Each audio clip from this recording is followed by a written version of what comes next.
Aconteceu algo no mundo dos semicondutores que ninguém acreditava ser possível. Durante décadas havia uma regra não escrita: sem as máquinas certas não existem chips avançados. Sem exceções, sem soluções alternativas.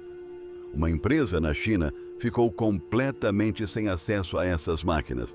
A ferramenta de que precisavam é fabricada por apenas uma empresa no mundo e usa luz além da capacidade de detecção do olho humano para gravar circuitos tão pequenos que são invisíveis sob um microscópio comum. Disseram-lhes, sem rodeios, que não conseguiriam acompanhar o ritmo sem isso. Toda a indústria concordou. Então essa empresa anunciou que havia encontrado outra maneira. Não copiando o que todos os outros fazem, não construindo a máquina que lhes foi negada, mas fazendo uma pergunta que ninguém mais estava fazendo. E se parássemos de tentar fazer transistores menores e, em vez disso, os empilhássemos verticalmente?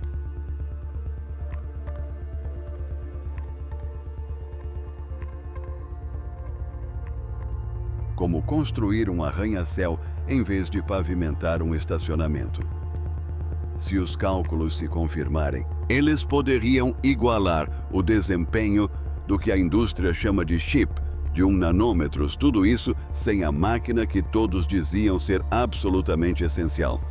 Isto não é apenas uma conquista da engenharia, é uma reescrita das regras de um jogo onde o vencedor parecia predeterminado desde o início.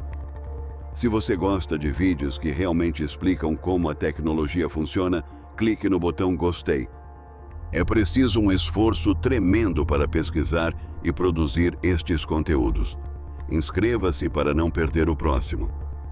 O que você está prestes a ouvir é a história de como um enorme obstáculo forçou uma maneira completamente nova de pensar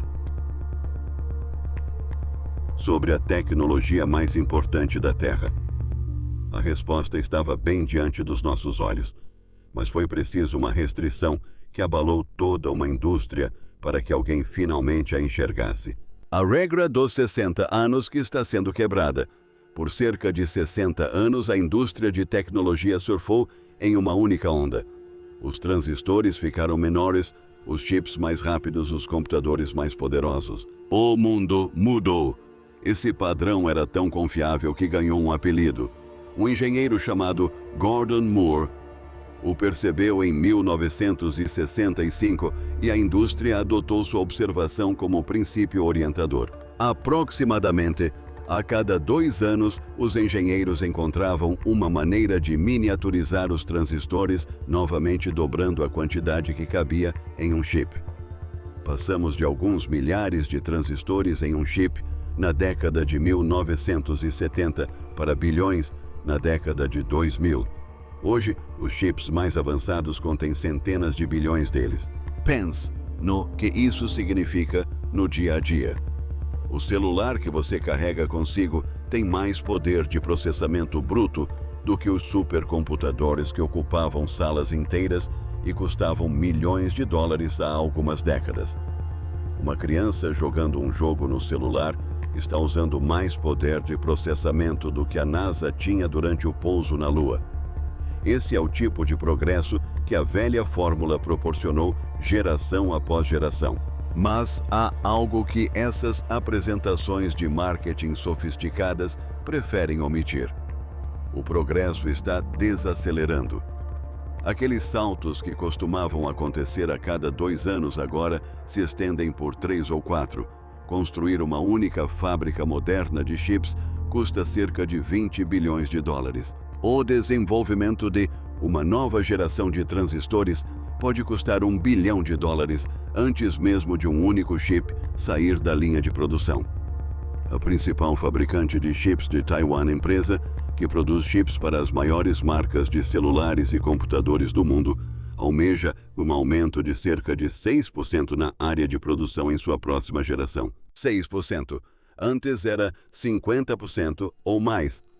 As vitórias fáceis acabaram e as difíceis estão ficando cada vez mais complicadas. Para uma empresa específica na China, o problema é ainda mais profundo. Não se trata apenas de um progresso mais lento, mas sim de uma decisão tomada em Washington. em 2019 e 2020.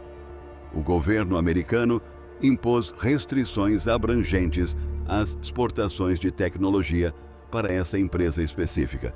Em 2022, ela estava efetivamente isolada das instalações de fabricação de chips mais avançadas do mundo. A peça central do equipamento bloqueado é uma máquina chamada Sistema de Litografia Ultravioleta Extrema. Foi construído por uma empresa holandesa e não existe nada igual em nenhum lugar da Terra. Esta máquina faz algo quase mágico. Ela dispara um laser contra minúsculas gotículas de metal fundido 50.000 vezes por segundo.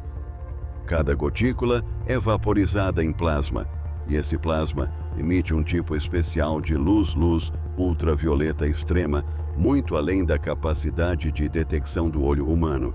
Essa luz reflete através de uma série de espelhos tão perfeitamente lisos que até mesmo um único átomo de contaminação pode danificá-los. A luz, então, grava padrões em wafers de silício, padrões tão finos que não podem ser vistos sob um microscópio comum. Cada máquina custa cerca de 200 milhões de dólares, pesa o equivalente a 2 aviões comerciais e permite que os principais fabricantes do mundo produzam chips com dimensões de 3 e 2 nanômetros. A empresa chinesa não pode comprar uma única unidade, nem o fabricante chinês que produz os chips para ela. Então, o que acontece quando a ferramenta mais importante do seu setor está trancada atrás de uma porta que você não consegue abrir? Você começa a procurar uma janela. Essa busca começa por descobrir até onde você pode levar as ferramentas que já possui, levar as máquinas antigas ao limite. Quando a ferramenta mais avançada do mundo está fora de alcance, você precisa trabalhar com o que tem. A fabricante chinesa de chips, a empresa que produz chips para a marca de celulares e tecnologia da qual estamos falando, fez algo realmente impressionante com equipamentos mais antigos. Eles usam máquinas chamadas sistemas de litografia ultravioleta profunda. Essas máquinas utilizam um tipo de luz menos potente do que as máquinas convencionais. Elas foram projetadas há anos e nunca foram feitas para produzir chips tão densamente compactados quanto os que essa empresa conseguiu. Para contornar essa limitação, eles recorreram a uma técnica chamada estruturação múltipla. Em vez de imprimir um padrão de circuito complexo de uma só vez, o padrão é dividido em várias etapas mais simples. Cada etapa imprime uma parte do desenho e, em seguida, todas as partes são cuidadosamente alinhadas umas sobre as outras. Imagine que você está pintando um retrato com um pincel bem grosso. Não é possível pintar detalhes finos em uma única pincelada, mas se você pintar camada após camada, cada uma adicionando um pouco mais de detalhes, você pode eventualmente construir uma imagem notavelmente precisa.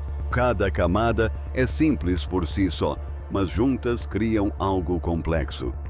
Através de pura teimosia em engenharia, esta empresa atingiu um nível aproximadamente equivalente ao que a indústria chama de nó de processo de 7 nanômetros. Trata-se de uma conquista verdadeiramente notável, com equipamentos que nunca deveriam ter chegado a esse ponto.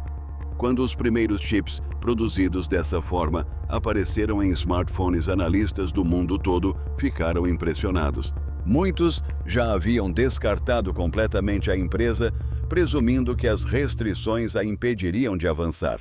Mas há um problema sério. Cada etapa extra no processo de estruturação múltipla aumenta o custo, a complexidade e a probabilidade de algo dar errado. Se o alinhamento estiver errado por uma fração mínima, as camadas não se alinham e o chip se torna inútil. Essa abordagem tem um limite. Você só pode dividir um padrão em um número limitado de partes antes que o processo se torne incontrolável. O rendimento, ou seja, a porcentagem de chips que realmente funcionam no final da linha de produção, começa a cair. E quando o rendimento cai, os custos disparam. A empresa entendeu isso. Sabia que não poderia continuar com essa estratégia para sempre. Então seus engenheiros deram um passo atrás e fizeram uma pergunta fundamentalmente diferente. E se o tamanho do transistor não for a única maneira de aprimorar um chip? E se o caminho a seguir não for diminuir o tamanho das coisas, mas sim reorganizar os componentes de uma forma completamente nova? Essa pergunta os levou a uma descoberta surpreendente sobre o que realmente limita um chip moderno. Não é o que a maioria das pessoas pensa. O verdadeiro gargalo está dentro do chip. Eis um fato que surpreende quase todos fora do mundo dos semicondutores. Os computadores modernos são cada vez menos limitados pela velocidade com que seus transistores ligam e desligam. O cálculo em si, a matemática, a parte que as pessoas consideram como o chip executando sua função, não é mais o gargalo. O principal gargalo hoje é o tempo necessário para transferir informações de uma parte do chip para outra. O chip gasta a maior parte de sua energia e tempo atuando como um serviço de entrega, não como uma calculadora. Imagine um chip como uma cidade extensa. Uma cidade minúscula, menor que a unha do seu dedo, repleta de centenas de bilhões de trabalhadores. Cada trabalhador é um transistor e cada um deles é muito rápido em fazer cálculos. Mas esses trabalhadores estão conectados por uma rede de minúsculas estradas de metal, fios microscópicos que transportam sinais elétricos de um transistor para outro. Esses fios serpenteiam por mais de 20 camadas dentro do chip, percorrendo toda a superfície em zigue-zague. Agora imagine que duas coisas acontecem sempre que um sinal percorre uma dessas estradas. Primeiro, o fio oferece resistência ao fluxo do sinal elétrico, da mesma forma que uma mangueira de jardim estreita diminui a velocidade da água que sai dela. Você pode abrir a torneira, mas a água só consegue passar até certo ponto por uma pequena abertura. Em segundo lugar, o fio age como um pequeno balde. Cada vez que um sinal passa por ele, o balde precisa se encher de carga elétrica e depois esvaziar novamente. Os engenheiros chamam esse efeito de atraso RC, e é um dos problemas mais difíceis de resolver no projeto de chips. Quanto mais longo, o fio piores se tornam ambos os efeitos. Um sinal que viaja de um canto do chip para o canto oposto tem que vencer a resistência e encher e esvaziar um compartimento após o outro. É por isso que as velocidades de clock dos processadores, os números em gigahertz que você vê nas especificações dos computadores, praticamente não mudaram em 15 anos. Não estamos esperando que os transistores fiquem mais rápidos, estamos esperando que os sinais viajem entre eles. Segundo a empresa, nos sistemas de computador modernos, mais de 80% da energia consumida é gasta na movimentação de dados, ou seja, e não na realização dos cálculos propriamente ditos. O chip passa a maior parte do tempo e da energia como um mensageiro transportando pacotes de informações pela cidade. É aqui que a ideia se encaixa. Se o problema é a distância, o que você poderia fazer? Simplesmente encurtar as distâncias, não diminuindo o tamanho. Transistores, mas reorganizando suas posições relativas. E se em vez de espalhar a cidade horizontalmente em um único nível, você empilhasse os prédios uns sobre os outros e transformasse tudo em um arranha-céu. As vias entre eles se reduziriam de longas avenidas a curtas escadarias. Essa ideia foi exatamente o que levou à abordagem que poderia mudar tudo, dobrar o chip como um arranha-céu. Este é o cerne do que a empresa anunciou. Eles chamam sua abordagem de empilhamento de chips. E a ideia é surpreendentemente fácil de visualizar. Imagine uma folha de papel coberta de texto de cima para baixo. As palavras no canto superior esquerdo estão muito distantes das palavras no canto inferior direito. Se uma mensagem precisa ir de um canto ao outro, ela tem que percorrer a página inteira. Agora dobre essa folha de papel ao meio. De repente, palavras que estavam separadas por centímetros estão lado a lado separadas apenas pela espessura do próprio papel. A distância entre eles praticamente desapareceu. É isso que esta empresa quer fazer com um processador: pegar um chip que normalmente fica plano, dividir sua lógica ao meio e dobrar uma metade sobre a outra, como se estivesse fechando um livro. Sinais que antes percorriam vários milímetros em uma superfície plana de silício, agora percorrem apenas uma fração minúscula dessa distância, movendo-se verticalmente através do chip, em vez de horizontalmente. Milímetros se transformam em micrômetros. A vantagem é enorme. A latência diminui. O consumo de energia diminui. O calor gerado pela transferência de dados diminui significativamente. Nos primeiros resultados, a empresa relata uma densidade de transistores de 238 milhões por milímetro quadrado, com essa abordagem empilhada, o que representa aproximadamente 55% mais lógica na mesma área em comparação com um layout plano. E em um roteiro que se estende até cerca de 2031, eles afirmam um nível de desempenho que corresponde ao que a indústria espera de um chip de 1 nanômetros. Aí estão fazendo tudo isso sem as máquinas de ultravioleta extremo que lhes foram negadas. Agora, é importante fazer uma pausa aqui e esclarecer algo que muitas manchetes da imprensa erraram. Quando os fabricantes de chips usam números em nanômetros hoje em dia, esses números são mais um rótulo de marketing do que uma medida literal do tamanho do transistor. A empresa não está alegando ter inventado um novo tipo de transistor que tenha fisicamente 1 nanômetros de diâmetro. O que eles estão dizendo é que, empilhando duas camadas de tecnologia de chip, existente uma sobre a outra, conseguem inserir transistores suficientes em uma determinada área para rivalizar com o que as pessoas chamam de chip de 1 nanômetros.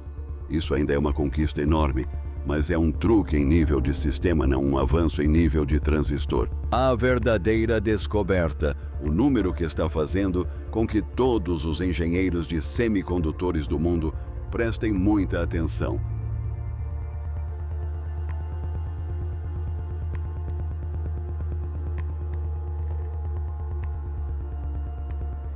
Completamente diferente. Não são 1 nanômetros, é um número totalmente diferente. Micrometros. Essa é a chave para o funcionamento de todo esse conceito. E nos leva à parte mais ambiciosa de todo o plano, o desafio de 1 micrômetros. Quando dois chips são empilhados um sobre o outro, eles precisam se comunicar constantemente, bilhões de vezes por segundo. Essa comunicação ocorre por meio de minúsculos contatos de cobre localizados entre as camadas e que as conectam diretamente. Imagine esses contatos como portas entre 2 andares de um prédio. Quanto mais portas houver,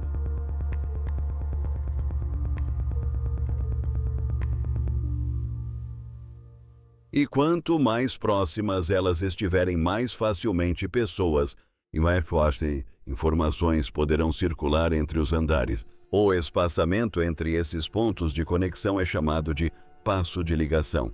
Atualmente, o melhor passo de ligação disponível no mundo gira em torno de 9 micrômetros. Esse é o valor utilizado por uma grande empresa de chips em seus produtos de memória tridimensional. Outros fabricantes líderes estão trabalhando em faixas de tamanhos semelhantes. Esta empresa chinesa está mirando em 1 micrômetros. Isso representa uma precisão 6 vezes menor que o recorde mundial atual. Passar de 9 micrômetros para 1 não é uma melhoria gradual, é um salto. Exige novos equipamentos, novos materiais, processos de fabricação completamente novos e novas maneiras de verificar se cada conexão é sólida. Na indústria de semicondutores, um salto como esse geralmente leva uma década inteira de progresso incremental. Você rasteja das 9 às 7, das 7 às 5, das 5 às 3 e assim por diante. Você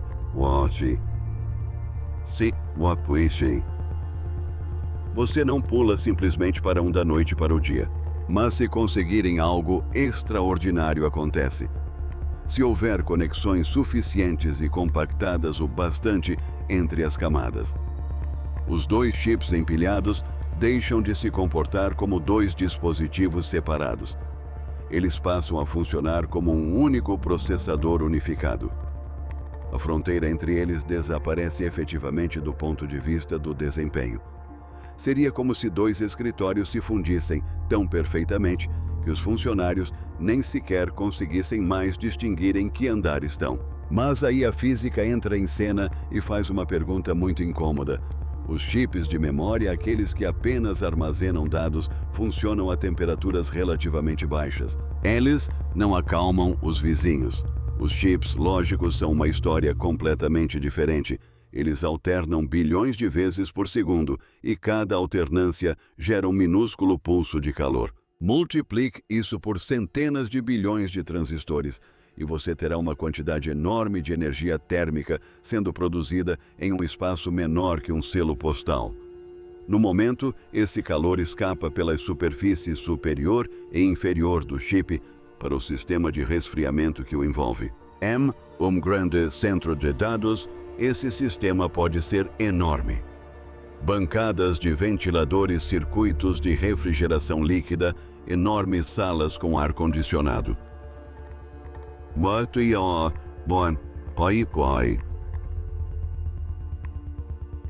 Mas o principal alvo dessa tecnologia de empilhamento não é um servidor. É um processador móvel, o tipo que vai dentro de um smartphone. Um telefone não tem ventoinhas, não tem refrigeração líquida, não tem espaço para nada disso. Mas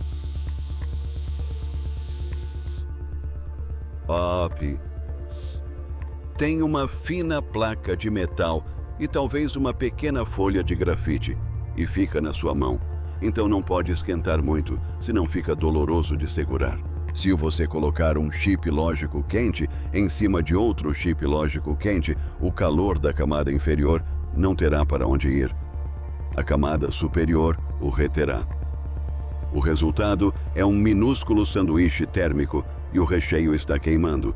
Este é um dos problemas de física mais complexos de toda a indústria atualmente. Grupos de pesquisa estão explorando materiais com melhor condutividade térmica e alguns até estudam a possibilidade de criar canais microscópicos no próprio silício para permitir a circulação de líquido refrigerante.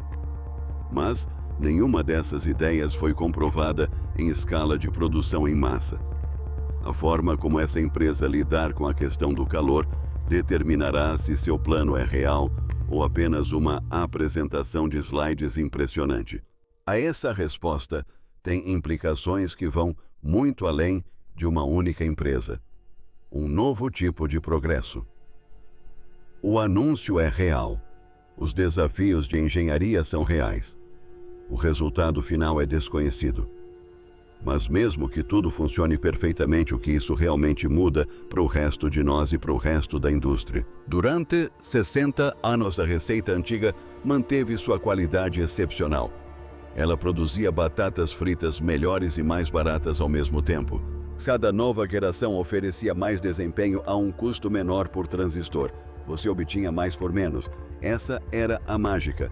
Era por isso que seu celular hoje é muito mais poderoso do que um computador que custaria uma fortuna há 20 anos. Essa nova abordagem de empilhamento quebra esse padrão. Empilhar chips custa mais do que organizá-los em uma única camada.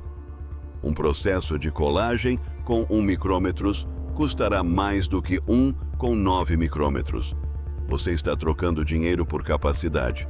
Você obtém mais funcionalidades no mesmo espaço físico, mas paga um preço mais alto por isso. Em um mundo onde o antigo método de miniaturização de transistores praticamente parou, cada novo caminho para um melhor desempenho é incrivelmente valioso. Mas este é um tipo de progresso fundamentalmente diferente. Não se trata da mesma fórmula que sustentou o setor por décadas. Vale ressaltar também que essa empresa chinesa não é a única a seguir nessa direção. Outras grandes empresas já estão sobrepondo memória à lógica. A memória de alta largura de banda do tipo usado em placas gráficas avançadas e sistemas de inteligência artificial atualmente empilha várias camadas de memória umas sobre as outras. Outras gigantes do setor têm seus próprios programas de embalagens tridimensionais em desenvolvimento. Toda a indústria já estava caminhando em direção ao empilhamento. O que essa empresa está fazendo é impulsionar esse movimento com mais força e rapidez do que qualquer outra. Em parte porque não tem outra escolha, e em parte porque reuniram o talento em engenharia necessário para tentar isso. Seu plano estratégico vai até aproximadamente 2031. Isso é muito tempo no mundo da tecnologia. Muita coisa pode mudar até lá. A principal questão a curto prazo é se o fabricante chinês conseguirá produzir chips empilhados em larga escala com bons rendimentos. Um chip que funciona brilhantemente em laboratório, mas só funciona corretamente em 30% das vezes na linha de produção não é um produto, é um experimento científico. Ou então surge a questão do calor, o elefante na sala que ninguém pode ignorar. Quando os detalhes finalmente vierem à tona sobre como essa empresa planeja evitar o superaquecimento de um chip móvel empilhado, ficará claro o quanto disso é pensamento genuíno para a produção e o quanto é apenas conversa fiada. Mas o que acontece se eles tiverem sucesso? Uma vez demonstrada uma distância de ligação de 1 micrômetro, todos os outros grandes fabricantes desejarão a mesma capacidade. Os gigantes da indústria investirão recursos para acelerar seus próprios programas. A corrida não vai terminar. Ela simplesmente vai migrar para uma nova arena, uma nova métrica, uma nova fronteira. E essa é a emoção e a frustração da engenharia de semicondutores. Toda vez que alguém diz que algo é impossível, outra pessoa vai lá e constrói uma versão daquilo. Nem sempre da maneira que os céticos esperavam e nem sempre no cronograma prometido. Mas, eventualmente, acontecerá. Este anúncio não é uma declaração de vitória. É a prova de que a empresa ainda está na disputa. E em uma competição deste porte, com apostas tão altas, simplesmente permanecer na disputa já significa algo. A antiga regra dizia que era preciso miniaturizar os transistores para se destacar. Esta empresa está criando uma nova regra. Se vai funcionar ou não, só o tempo dirá. Mas o fato de estarem tentando já muda a conversa para todos. Se você gostou desta análise aprofundada e quer continuar entendendo como a tecnologia que molda o nosso mundo realmente funciona, clique em Gostei. Inscreva-se no canal e ative as notificações para não perder o próximo vídeo. Há vídeos relacionados na tela agora, caso queira continuar assistindo. Então aqui vai uma pergunta. Você acredita que esta empresa conseguirá resolver o problema do calor e fazer com que os chips empilhados funcionem dentro de um smartphone de verdade? Deixe sua opinião nos comentários abaixo.